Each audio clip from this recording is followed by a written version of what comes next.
सीधे रुख करते हैं। और मांगी गई है जिसमें आगे प्रभावी कार्रवाई की जाएगी। मुख्य रूप से इस मामले में घटना दुर्भाग्यपूर्ण है। घटना के तत्काल बाद प्रदेश सरकार ने जो 10 मृतक, इस घटना में 10 लोगों की मौत हुई है, उनके परिवारजनों को 5-5 लाख रुपए की सहायता, जो लोग घायल हुए थे इस पूरी घटना में उन्हें 50-50 हजार रुपए की सहायता और उनकी चिकित्सा सुविधा भी निःशुल्क उपलब्ध कराने की व्यवस्था की है। प्रशासन को इसके बारे में पहले से आवश्यक निर्देश दिए गए हैं, लेकिन साथ साथ इस पूरे प्रकरण में जुड़े हुए उन सभी पहलुओं को विस्तृत जांच कराने का भी आदेश प्रदेश सरकार ने किया है।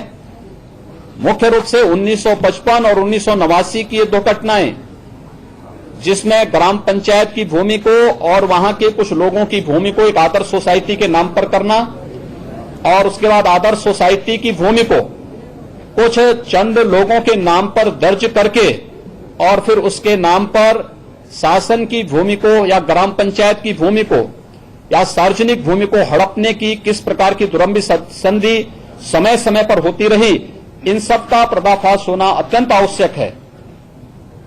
दुर्भाग्य है इस पक्ष को सदन में रखने का प्रयास जब किया गया कि सही तथ्य सदन के सम्मुख रखे जा सकें, तो विपक्ष के द्वारा इन सब मामलों की अनसुनी कर दी गई और उनके द्वारा सदन की कार्रवाई को बाधित करने का प्रयास किया गया।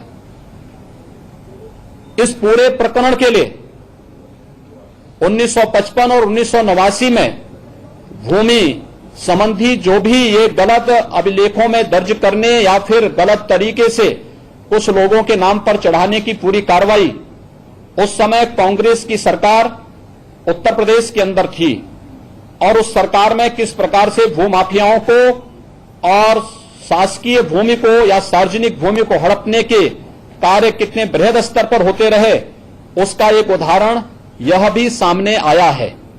मुझे लगता है कि 10 दिन के अंदर पूरी रिपोर्ट में वे सारे चेहरे बेनकाब होंगे जो इस घटना के सूत्रधार और उसकी कड़ी के हिस्से माने जाएंगे। प्रदेश सरकार इस पूरे प्रकरण की विस्तृत जांच करा रही है और जो भी दोषी होगा इस मामले में 17 जुलाई की घटना के लिए 29 अपराधी अब तक गिरफ्तार किए जा चुके हैं। 5 असले, जिसमें एक सिंगल बैरल की गन, डबल बैरल की 3 गन, 1 राइफल, 6 ट्रैक्टर, ये सभी बरामद किए जा चुके हैं। अन्य उस पर कार्रवाई वहां पर चल रही है। प्रदेश सरकार ने के निर्देश पर वहां पर एफआईआर दर्ज पहले ही की जा चुकी है। सोनभद्र हत्याकांड पर मुख्यमंत्री योगी आदित्यनाथ को सुन रहे थे। दोषियों पर सख्त कार्रवाई